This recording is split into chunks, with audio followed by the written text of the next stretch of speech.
മാധവാ പീതാംബരാ ഞാൻ നിന്നെ ഓർക്കുന്നിതാ. ഹേ മാധവ മധുമാസ ചന്ദ്ര നോവും ഹൃദയം അറിയുന്നില്ലേ. വേനൽ കനവിൽ പെയ്യുന്നില്ലേ. ഹേ മാധവ മധുമാസ ചന്ദ്ര നോവും ഹൃദയം അറിയുന്നില്ലേ.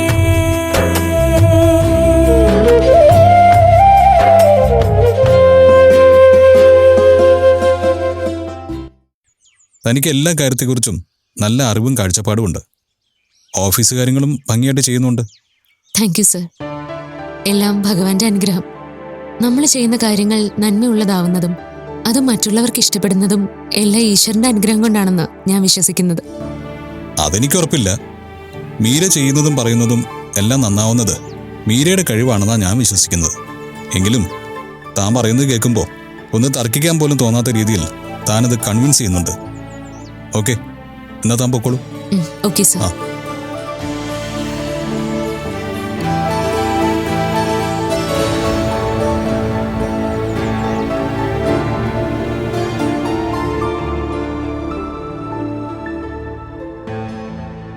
വിഗ്രഹം കണ്ടു മീനെ, നല്ല ഐശ്വര്യമുള്ള വിഗ്രഹം. പെട്ടെന്ന് അതെടുത്തോണ്ട് പോയാ ഹരിയേട്ടനോടും മീരയോടും ഞാൻ എന്തു പറയും? ഇപ്പൊ ഞങ്ങൾ കൊണ്ടുപോകുന്നില്ല. ആദ്യം ഇത് വിൽക്കുന്ന കാര്യത്തിൽ ഒരു തീരുമാനമാവട്ടെ അമ്മേ. അതൊക്കെ ഇനി ഒരുപാട് സമയം എടുക്കോ? ഇല്ല, അതൊക്കെ ഇന്ന് തന്നെ തീരുമാനമാക്കും. ഇവിടുന്ന് ഇത് കൊണ്ടുപോകാൻ ഞങ്ങൾ ഒരു വഴിയൊക്കെ കണ്ടുപിടിച്ചിട്ട് നിന്നെ വിവരം അറിയിക്കാം. ഹരിയേട്ടനും മീരയ്ക്കും ഒരു സംശയവും തോന്നാത്ത വിധത്തിൽ വേണം ഇത് ഇവിടുന്ന് കൊണ്ടുപോകാൻ. അതൊക്കെ ഞങ്ങൾ അങ്ങനെ പ്ലാൻ ചെയ്യൂ. നിങ്ങൾ കരുതും പോലെ അല്ല, രണ്ടിനും നല്ല ബുദ്ധിയാ. നമ്മൾ എന്ത് കള്ളത്തരം പറഞ്ഞാലും അവരിത് കണ്ടുപിടിക്കും. അമ്മ ഇങ്ങനെ പേടിക്കാതെ, എന്തെങ്കിലുമൊക്കെ റിസ്ക് എടുക്കാതെ ഇന്ന് വരെ ആരും ഒന്നും നേടിയിട്ടില്ല. ഇതങ്ങനെ ടെൻഷനാവാൻ മാത്രം പ്രശ്നമൊന്നുമില്ല. നമുക്കിത് ഈസിയായി മാനേജ് ചെയ്യാവുന്നേ ഉള്ളൂ. സൂരജിന്റെ ജീവിതം ഒന്ന് കരകയറി കാണാന്ന് കരുതിയിട്ടാ ഞാൻ ഇങ്ങനെ ഒരു കള്ളത്തരത്തിന് കൂട്ടു നിൽക്കുന്നത്. ആരെങ്കിലും ഇവിടെ അറിഞ്ഞാ ഞാനും സൂരജും ഈ വീട്ടിൽ നിന്ന് പുറത്താവും. മോളെ, അങ്ങനെയൊക്കെ പേടിച്ചാ ജീവിക്കാൻ പറ്റുമോ? സന്ദീപ് പോയപ്പോ നീയും മോനും ഒറ്റയ്ക്കായില്ലേ? എന്നിട്ട് നീ ജീവിച്ചില്ലേ? അന്ന് ഇവന് എട്ടും പൊട്ടും ചെയ്യാത്ത കുഞ്ഞായിരുന്നില്ലേ? ഇപ്പൊ ഇവന് നിന്നെ നോക്കാനും ചെലവിന് തരാനും പ്രാപ്തിയായല്ലോ. പിന്നെ നീ എന്തിനാ പേടിക്കുന്നത്?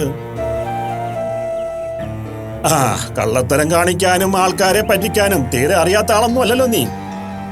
അച്ഛൻ എന്താ അങ്ങനെ പറഞ്ഞത്? ഞാൻ ഇൻഷുറൻസ് കാശ് എടുത്തതിന്റെ കാര്യമാണോ? ഇവനെ വളർത്താനും പഠിപ്പിക്കാനും ഒക്കെ ആരുടെ മുമ്പിലും കൈ നീട്ടാതിരിക്കാൻ വേണ്ടിയാ ഞാനത് എടുത്തത്. അത് വേറെ ആരുടെയും പണമല്ലല്ലോ, അവന്റെ അച്ഛന്റെ പണമല്ലേ. സൂരജിന് വേണ്ടിയല്ലാതെ അതിൽ നിന്ന് ഞാനൊരു ചില്ലി കാശ് എടുത്തിട്ടുമില്ല. അതൊക്കെ വിട്. കഴിഞ്ഞു പോയ കാര്യങ്ങൾ പറഞ്ഞ് വീണ്ടും വെറുതെ മുഷിയണ്ട. ഇപ്പൊ നമുക്ക് എല്ലാവർക്കും രക്ഷപ്പെടാൻ പറ്റിയ നല്ലൊരവസരമാ കിട്ടിയിരിക്കുന്നത്. അതെങ്ങനെ പ്രയോജനപ്പെടുത്തണമെന്ന് മാത്രം ചിന്തിച്ചാ മതി. ഇനിയിപ്പോ ഞാൻ എന്ത് ചെയ്യണമെന്ന് പറഞ്ഞാ അതുപോലെ ചെയ്യാം.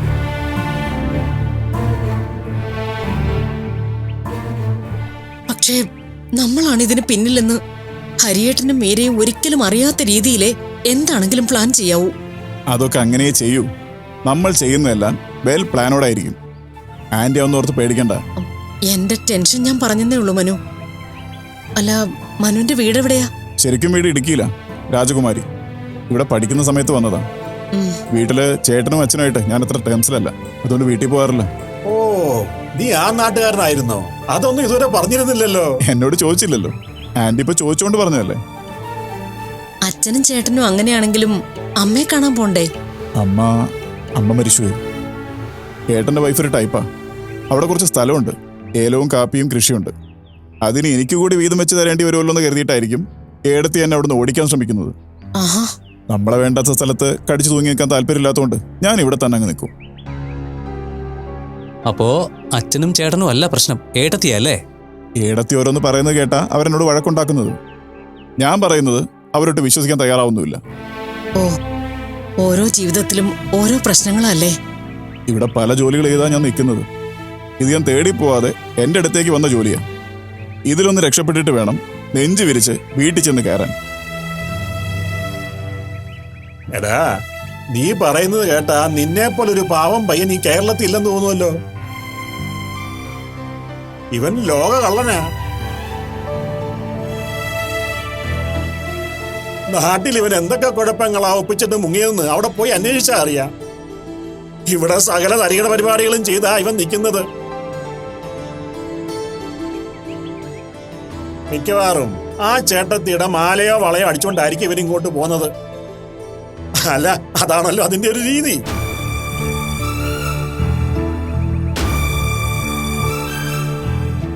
എല്ലാവരും സ്വന്തം ശരികളും മറ്റുള്ളവരുടെ തെറ്റുകളും മാത്രമേ കാണുകയും പറയുകയും ചെയ്യൂ. അതുകൊണ്ട് ഇവൻ പറയുന്നൊന്നും വിശ്വസിക്കാൻ നിൽക്കണ്ട. എന്നാലും എന്നെ ഇങ്ങനെ നിർത്തി അപമാനിക്കണ്ടായിരുന്നു മുത്തശ്ശ. നിന്റെ സംസാരം കേട്ടാലേ ഇവള് നിന്നെ മോനെ പോലെ കരുതാനും ഈ വീട്ടിൽ ആവശ്യമില്ലാത്ത സ്വാതന്ത്ര്യം തരാനും തുടങ്ങും. പിന്നെ നീ ഈ വീട് മൊത്തമായിട്ട് അടിച്ചുകൊണ്ട് പോകും. തൽക്കാലം നമ്മൾ ഇവിടുന്ന് വിഗ്രഹം മാത്രമേ കൊണ്ടുപോകുന്നുള്ളൂ. അതിനുള്ള കാര്യങ്ങൾ മാത്രം സംസാരിച്ചാൽ മതി. ആയിക്കോട്ടെ, എന്നാ നമുക്ക് ഇറങ്ങാം. ശരി, ഇറങ്ങാം. അയ്യോ അച്ഛാ, ആഹാരം കഴിച്ചിട്ട് പോവാം. വേണ്ട വീണേ, ഞങ്ങൾ പുറത്തുനിന്ന് കഴിച്ചോളാം. ആരെങ്കിലും വരുന്നതിന് മുമ്പ് സ്ഥലം കാലിയാക്കട്ടെ. ഞാനും വരുന്നു മുത്തശ്ശ. ആ, എന്നാ നീ വാ. അമ്മേ, ഞാൻ പോയിട്ട് വരാവേ. ശരി.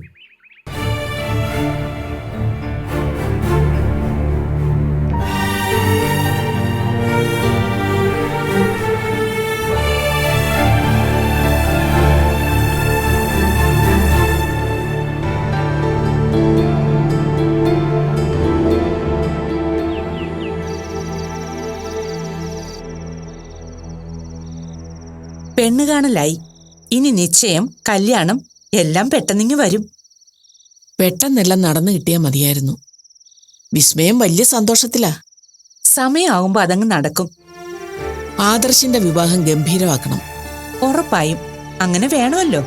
അഭിരാമിയുടെ വിവാഹം ഒരു കുറവും വരാതെയല്ലേ നമ്മൾ നടത്തിയത്. അതെ.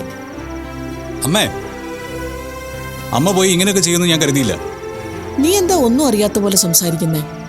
വിസ്മയം നമ്മുടെ പരിചയത്തിലുള്ള കുട്ടിയാണെന്ന് കരുതി ചടങ്ങുകളൊന്നും ഒഴിവാക്കുന്നില്ലെന്നും നിനക്ക് വരാൻ വയ്യെങ്കിൽ ഞാൻ പോയി കാണാമെന്നും നിന്നോട് ഞാൻ പറഞ്ഞല്ലേ. അങ്ങനെ പറഞ്ഞു എന്ന് കരുതി അമ്മ ഉടനെ പോയി ചടങ്ങായിട്ട് പെണ്ണ് കാണുമെന്നൊന്നും ഞാൻ ഓർത്തില്ല. ആദർശം, ഞാൻ എന്നും നിന്നോട് കല്യാണത്തിന്റെ കാര്യം സംസാരിക്കുന്നത് വേറെ സംസാരിക്കാൻ എനിക്ക് വിഷയമൊന്നും ഇല്ലാഞ്ഞിട്ടാണെന്നാണോ നീ കരുതിയിരിക്കുന്നത്? ഞാൻ സീരിയസ് ആയിട്ടാണ് കാര്യങ്ങൾ സംസാരിക്കുന്നത്. വിസ്മയ്ക്ക് ഞാൻ വാക്കും കൊടുത്തു. ഇത് നിശ്ചയം ഉടനെ ഉണ്ടാവും, കല്യാണം ഉടനെ ഉണ്ടാവും. സ്വന്തം കല്യാണം എങ്ങനെ വേണമെന്ന് എനിക്കും ചില ആഗ്രഹങ്ങൾ ഉണ്ടാവില്ലേ? നിന്റെ ഏത് ആഗ്രഹത്തിനും ഞങ്ങൾ കൂടെയുണ്ട്. ഏത് രീതിയിൽ വിവാഹം ആർഭാടമാക്കാനും ഞങ്ങൾ റെഡിയാ. ആർഭാടത്തിന്റെ കാര്യമല്ല ഞാൻ പറഞ്ഞത്. എന്റെ ഇഷ്ടം എന്താണെന്ന് ഞാൻ നിന്റെ ഇഷ്ടത്തിന്റെ കഥ മാത്രം ഞങ്ങൾക്ക് കേൾക്കണ്ട. അത് കേൾക്കാൻ കുറെ സമയം ഞങ്ങൾ കാത്തിരുന്നതാ.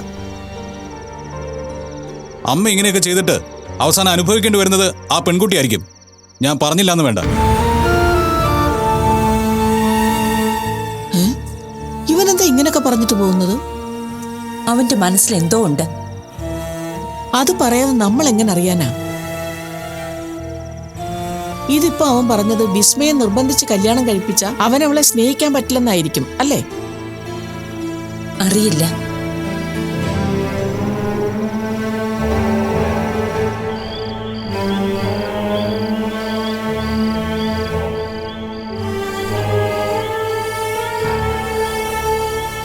അതെ, വിവാഹം നടക്കുന്ന ലക്ഷണമുണ്ട്.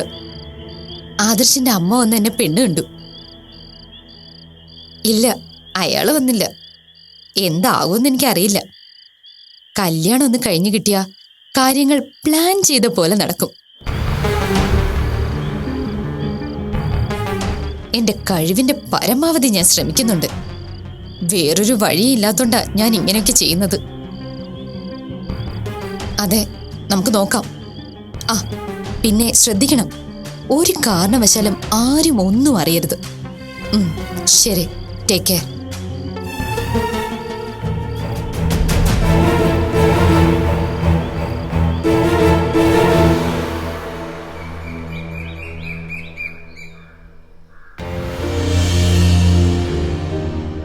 ഭഗവാനെ കൃഷ്ണ, രക്ഷിക്കണേ. വിദ്യയുടെ കാര്യത്തിൽ എനിക്ക് ഒത്തിരി സങ്കടമുണ്ട് ഭഗവാനെ. മാതാപിതാ ഗുരു ദൈവം എന്നല്ലേ പറയാ? ഈശ്വരനേക്കാളും സ്ഥാനം ഗുരുവിനല്ലേ?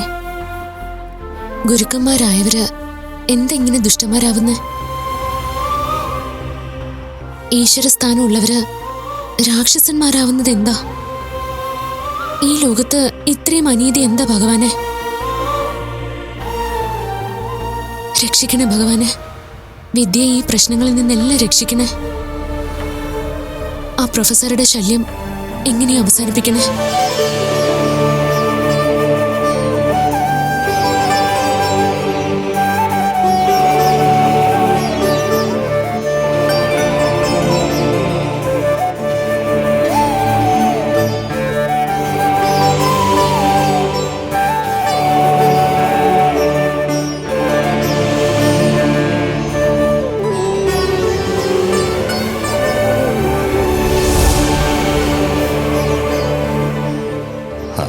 നല്ല ഐശ്വര്യം ഉണ്ടല്ലോ. ഇതെന്നും പൂജിക്കുന്നതാ? അതെ. ആ, അതിൻ്റെ ഈ തിളക്കം. നമ്മുടെ അറിവില് ഇതിന് 300 വർഷത്തിൽ കൂടുതൽ പഴക്കമുണ്ട്. ഇവരുടെ തറവാട്ടമ്പലത്തിൽ എത്തുന്നതിന് മുമ്പ് ഈ വിഗ്രഹം എവിടെയായിരുന്നെന്നോ ആരാണിത് ഉണ്ടാക്കിയതെന്നോ ഒന്നും അറിയില്ല. കാർബൺ ടെസ്റ്റ് എടുത്താൽ ഇതിന്റെ യഥാർത്ഥ പഴക്കം കണ്ടുപിടിക്കാൻ പറ്റും. നമ്മളതൊക്കെ നോക്കാൻ പോയാലേ ആവശ്യമില്ലാത്ത പ്രശ്നങ്ങൾ ചെന്ന് ചാടും. നിങ്ങൾക്കുറപ്പുള്ളത് 300 വർഷമല്ലേ? അത് വെച്ച് നമുക്ക് വില പറയാം. ഇനിയിപ്പോൾ 1000 വർഷം പഴക്കമുണ്ടെങ്കിലും അത് അവർക്ക് കിട്ടുന്ന ലാഭമായിട്ട് കണക്കാക്കി മതി. അതെ, ഈ അത്യാഗ്രഹത്തിന് പിന്നാലെ പോകണ്ട. ഇത് തന്നെ നമ്മൾ ചിന്തിക്കാത്ത തുകയല്ലേ. അതുകൊണ്ട് ഉള്ളത് മതി, അങ്ങനെ അങ്ങ് സമാധാനിക്കാം. അതിന് കിട്ടുന്നത് ചെറിയ എമൗണ്ട് ഒന്നല്ലല്ലോ, പിന്നെത്തിനാ ഇത്ര സങ്കടം? അതിപ്പോ നമുക്കൊരു വിലയില്ല എന്ന് കരുതി നമ്മളെ കയ്യിലിരിക്കുന്ന ഒരു സാധനം ഒരാൾ വന്ന് 100 രൂപ തന്ന് വാങ്ങിക്കൊണ്ട് പോയാൽ നമുക്ക് സന്തോഷാവും. പക്ഷെ അയാളത് 1000 രൂപയ്ക്ക് വിറ്റു എന്നറിഞ്ഞാ നമ്മുടെ 900 പോയല്ലോ എന്നോർത്ത് നമ്മൾ വിഷമിക്കില്ലേ? അതുപോലെ ആകുമല്ലോ എന്ന് ഓർത്താണ് ഈ സങ്കടം. അങ്ങനെ വിചാരിച്ച് കൈവച്ചോണ്ടിരുന്നാ ചിലപ്പോ 100 പോയിട്ട് 50 പോലും കിട്ടാത്ത അവസ്ഥ വരും. അതും ശരിയാ. എന്നാ പിന്നെ ഇനി കൂടുതലൊന്നും ആലോചിക്കണ്ട. എത്രയും പെട്ടെന്ന് വിഗ്രഹം പൊക്കാനുള്ള പരിപാടികൾ നോക്കിക്കോ. ഫോട്ടോ എനിക്കിത് മതി. ഇനി ഇതിന്റെ ചരിത്രം വേണം. അതെനിക്ക് ഇംഗ്ലീഷിൽ എഴുതി തരണം. അത് ഞാൻ സെറ്റാക്കി അയച്ചേക്കാം. ഓക്കെ, എങ്കിലും അഡ്വാൻസിന്റെ കാര്യം സംസാരിച്ചിട്ട് വിളിക്കാം. കാശ് കിട്ടിയാൽ പിന്നെ അവർ പറയുന്ന ഡേറ്റിൽ സാധനം എത്തിച്ചു കൊടുക്കണം. അതിലൊരു വ്യത്യാസം വരരുത്. അതില്ല. ഈ വിഗ്രഹത്തിന്റെ കഥയൊക്കെ കുറച്ച് ഡാർക്ക് സീനാ. അത് എടുത്താളുടെ കിളി പോയെന്നൊക്കെയാ കേൾക്കുന്നത്. ആണോ? ചില അമ്പലങ്ങളിലെ വിഗ്രഹങ്ങൾ എടുത്താൽ അങ്ങനെ ചില പ്രശ്നങ്ങൾ ഉണ്ടാവുമെന്ന് കേട്ടിട്ടുണ്ട്. അതാ ഞാനിത് അമ്പലത്തിലെ വിഗ്രഹമാണോ എന്ന് ചോദിച്ചത്. അങ്ങനെ പേടിക്കേണ്ട കാര്യമൊന്നുമില്ല. ഇതൊരു കാലത്ത് അമ്പലത്തിലിരുന്നതാ, പക്ഷെ ഇപ്പോ വേറൊരു സ്ഥലത്താണ് വെച്ചേക്കുന്നത്. അങ്ങനെയാണെങ്കിൽ കുഴപ്പമില്ലായിരിക്കും അല്ലേ? കുഴപ്പമില്ലെന്നേ. നിങ്ങൾ ആരും പേടിക്കണ്ട, വിഗ്രഹം ഞാൻ എടുത്തു തന്നോളാം. പക്ഷേ പൈസയുടെ കാര്യത്തിൽ ഒരു കുഴപ്പം ഉണ്ടാകരുന്നാ മതി. പറഞ്ഞ കാശ് ഞങ്ങളുടെ കയ്യിൽ കിട്ടണം. അതിന് കുഴപ്പമൊന്നുമില്ലെന്ന് എത്ര പ്രാവശ്യം ഞാൻ പറഞ്ഞു. മുത്തശ്ശ, കാശിന്റെ കാര്യം ആശാ നോക്കിയോളൂ. ഇനിയിപ്പോ അത് പറയണ്ട. അതെ, ഇനി നമ്മൾ വിഗ്രഹം എങ്ങനെ കൊണ്ടുവരാം എന്ന് മാത്രം നോക്കിയാൽ മതി. ശരി, എന്നാ പിന്നെ അങ്ങനെ ആവട്ടെ. ദാസൻ അഡ്വാൻസിന്റെ കാര്യം നോക്കിക്കോ, ഞങ്ങൾ വിഗ്രഹം എടുത്തുകൊണ്ട് വന്നോളാം. ഓക്കെ. വാ എടാ മനു, ഇന്ന് വാ.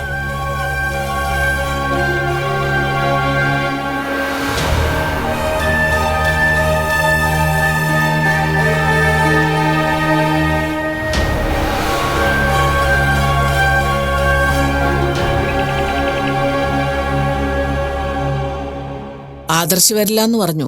അതുകൊണ്ട് വിസ്മയെ ഞാൻ പോയി പെണ്ണ് കണ്ടു.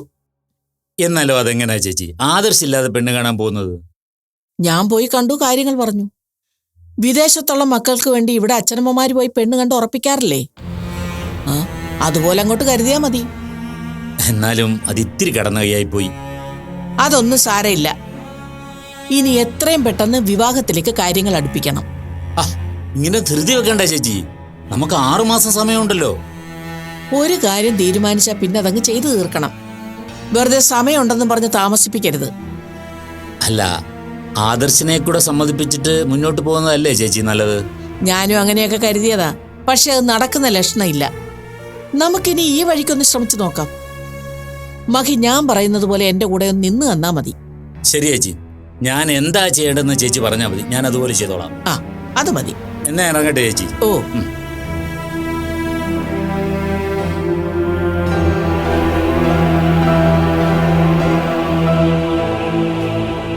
ആദർശിന്റെ വിവാഹ കാര്യത്തിൽ മാധവിജി വളരെ ഫാസ്റ്റായിട്ട് മൂവ് ചെയ്യുന്നുണ്ടല്ലോ.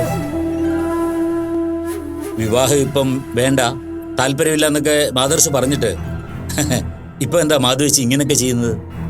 ഞാൻ അമ്മയോട് എനിക്കിപ്പോൾ വിവാഹം വേണ്ടെന്ന് പറഞ്ഞതാ, പക്ഷെ അമ്മ കേൾക്കണ്ടേ? ഞാൻ എന്തുകൊണ്ട് വേണ്ടെന്ന് പറയുന്നു എന്നതിന്റെ കാരണമാണ് അമ്മ ചോദിക്കുന്നത്. ആ അപ്പൊ പിന്നെ കാരണം എന്താന്ന് പറഞ്ഞാ പോരെ? അങ്ങനെ പറയാൻ എനിക്ക് കാരണങ്ങളൊന്നും അറിയില്ല. നമ്മൾ പ്രത്യേകിച്ച് കാരണങ്ങളൊന്നുമില്ലാതെ ആളുകൾ ഇഷ്ടപ്പെടാറില്ലേ? അതുപോലെ പ്രത്യേകിച്ച് കാരണങ്ങളൊന്നുമില്ലാതെ ഇഷ്ടപ്പെടാതിരിക്കാനും പറ്റും. അതെന്താ ആരും മനസ്സിലാക്കാത്തത്? വിസ്മയ വിവാഹം കഴിക്കാൻ ആദർശിന് താല്പര്യമില്ലെങ്കിൽ താല്പര്യമുള്ള ആരെങ്കിലും ഉണ്ടെങ്കിൽ പറയൂ, നമുക്ക് ഈ വിവാഹം നിർത്തിവെപ്പിക്കാം. എനിക്കങ്ങനെ ഒരാളെ പറയാൻ ആരുമില്ലല്ലോ. എങ്കിൽ പിന്നെ ആദർശ് ശ്യാമ വിവാഹം കഴിക്ക്. വിസ്മയുടെ വിവാഹം ഞാൻ ഒഴിവാക്കി തരാം. ഇത് പണ്ട് കേട്ട കഥയിലെ നാറാണത്ത് ഭ്രാന്തന്റെ കാലിലെ മന്ത് വലത് കാലിൽ നിന്ന് ഇടത് കാലിലേക്ക് മാറ്റിയെന്ന് പറയുന്ന പോലെയായി. അളിയന്റെ അനിയത്തിക്ക് പകരം അമ്മാവന്റെ മോള്. എനിക്കിതെല്ലാം ഒരുപോലെയല്ലേ? എനിക്കിപ്പോ ഒരു വിവാഹം വേണ്ട. ആ രീതിയിലെല്ലാം മുടക്കാൻ പറ്റിയ എന്തെങ്കിലും ഐഡിയ ഉണ്ടോ? ഒരു ഐഡിയയും മാധവേച്ചിയുടെ അടുത്ത് നടക്കില്ല. വ്യക്തമായ കാരണം പറഞ്ഞാല് മാധവി ചേച്ചിക്ക് മനസ്സിലാവും. ഹാ, നീ ഒന്നും പറയാതിരുന്ന എന്ത് ചെയ്യാൻ പറ്റും? എന്തെങ്കിലും വഴി കണ്ടുപിടിക്കണം. അമ്മാവനും കഴിയുന്ന പോലെ എന്തെങ്കിലും ഒരു ഐഡിയ ആലോചിച്ചതാ. ആ ഇതിൽ എനിക്ക് ഒന്നും ചെയ്യാൻ പറ്റാത്ത അവസ്ഥയിലാ. ആ എന്തായാലും ഞാൻ ആലോചിക്കാം. എന്തെങ്കിലും ഒരു സൊല്യൂഷൻ കിട്ടാതിരിക്കത്തില്ലല്ലോ.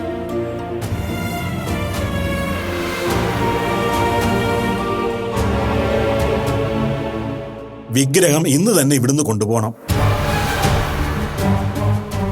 രാത്രിയിലെ കള്ളം കയറിയ പോലെ തോന്നലുണ്ടാക്കി വേണം അത് കൊണ്ടുപോകാൻ. രാത്രിയിലോ? അതെ. രാത്രിയിൽ എങ്ങനെയാ? ആ സമയത്ത് ഹരിയേട്ടനും മീരയൊക്കെ ഇവിടെ ഉണ്ടാവില്ലേ? അതല്ലേ നല്ലത്. അപ്പൊ ആർക്കും സംശയം തോന്നില്ലല്ലോ. അത് ശരിയാ. എന്നാലും കുറച്ച് കടന്ന കൈയാണോ എന്നൊരു സംശയം. പൂജാമുറിയിൽ എന്തെങ്കിലും അനങ്ങിയ മീര അറിയാനുള്ള സാധ്യതയുണ്ട്. അത് നമുക്ക് നോക്കാം. ഭാഗ്യമുണ്ടെങ്കിൽ ആ സമയത്ത് നല്ല ഇടിയും മഴയും ഉണ്ടായാൽ സംഗതി എളുപ്പമാവില്ലേ? മഴ വന്നില്ലെങ്കിൽ എന്ത് ചെയ്യും? അതപ്പൊ നോക്കാം. നീ പേടിക്കണ്ട ബീനെ. സൂരജ് നീ ഇവിടെ ഉണ്ടല്ലോ. ഇനി ഇപ്പൊ എന്തെങ്കിലും സംശയം തോന്നി ഹരിയും മീര എഴുന്നേറ്റാലും നിങ്ങൾക്ക് കുഴപ്പമൊന്നും വരില്ലല്ലോ. ഞങ്ങളെ അവര് കാണാതിരിക്കാനുള്ള വഴികൾ ഞങ്ങൾ നോക്കിക്കൊള്ളാം. ഇനി ഇപ്പൊ കണ്ടാലും തിരിച്ചറിയാതിരുന്നാ പോരെ? എനിക്കൊന്നും അറിയില്ല. നിങ്ങൾ എങ്ങനെയാണെന്ന് വെച്ചാ കുഴപ്പങ്ങളൊന്നും ഉണ്ടാവാത്ത രീതിയിൽ വേണ്ടതുപോലെ ചെയ്താ മതി. സൂരജ് എവിടെയാച്ചാ? സൂരജ് മനുവിന്റെ അടുത്തുണ്ട്. അവരെല്ലാം പ്ലാൻ ചെയ്യുന്നു. സൂരജിന് വലിയ ബിസിനസ് പ്ലാനിംഗ് ഒക്കെ ഉണ്ട്. ഇതിൽ നിന്ന് ആവശ്യത്തിന് പണം കിട്ടിയ അവന്റെ ആഗ്രഹങ്ങളൊക്കെ നടന്നേനെ. കിട്ടുന്ന പൈസ പെട്ടെന്നെടുത്ത് ആഡംബരം കാണിക്കരുത്. മറ്റുള്ളവർക്ക് സംശയം തോന്നും. കാശുണ്ടാക്കുന്നതിനേക്കാൾ പാടാ അത് സൂക്ഷിക്കാൻ. അത് ഓർമ്മ വേണം. അപ്പൊ എന്ത് ചെയ്യും? കാശ് കൈ കിട്ടിയിട്ട് അത് ചെലവാക്കാൻ പറ്റില്ലെങ്കിൽ പിന്നെ ആ പണം കൊണ്ട് എന്ത് പ്രയോജനം? ചെലവാക്കാൻ പറ്റില്ലെന്നല്ല പറഞ്ഞത്, സൂക്ഷിച്ച് ചെലവാക്കണമെന്നാ പറഞ്ഞത്. വരുമാനമില്ലാത്തവർ ഒരുപാട് പണം പെട്ടെന്ന് ചെലവാക്കുന്നത് കണ്ടാല് ആർക്കായാലും സംശയം തോന്നില്ലേ? പ്രത്യേകിച്ചും നമ്മുടെ നാട്ടില് ഒരാൾ നന്നാവുന്നത് മറ്റൊരാൾക്ക് ഇഷ്ടപ്പെടുന്ന കാര്യമല്ലല്ലോ. അപ്പൊ നാട്ടുകാർ തന്നെ എന്താ ഏതാ എവിടുന്നാ ഇവർക്ക് കാശ് എന്നൊക്കെ അന്വേഷിക്കാൻ തുടങ്ങും. അച്ഛൻ പറഞ്ഞത് ശരിയാ. ഞാൻ ഇത്രയൊന്നും ചിന്തിച്ചില്ല. ആ അതൊക്കെ ചിന്തിക്കണം. പിന്നെ കാശ് കിട്ടിക്കഴിഞ്ഞുള്ള കാര്യമാ അതൊക്കെ. ആ സമയത്ത് നമുക്ക് അതിനെന്തെങ്കിലുമൊക്കെ വഴി കണ്ടുപിടിക്കാം. എന്നാ ഞാൻ ഇറങ്ങട്ടെ മോളെ. ഇന്ന് രാത്രി ഞങ്ങൾ വരുമെന്നും അത് കൊണ്ടുപോകുമെന്ന് അറിയിക്കാനുമാ വന്നത്. ഇതൊന്നും ഫോണിൽ പറഞ്ഞാൽ ശരിയാവില്ലല്ലോ. ഇത് പറയാൻ വേണ്ടി അച്ഛൻ ബുദ്ധിമുട്ടണമെന്നില്ലായിരുന്നല്ലോ. സൂരജിനോട് പറഞ്ഞാൽ മതിയായിരുന്നല്ലോ. അവൻ വരാൻ താമസിച്ചാലോ? വരുന്ന സമയത്ത് മീരയും ഹരിയും ഉണ്ടെങ്കിൽ പറയാൻ സന്ദർഭം കിട്ടാതെയും വരും. ഇതിപ്പം ഞാനിവിടെ വരെ വരേണ്ടി വന്നു എന്നല്ലേ ഉള്ളൂ. അപ്പൊ ശരി മോളെ, ഞാൻ ഇറങ്ങട്ടെ. ആ ശരി.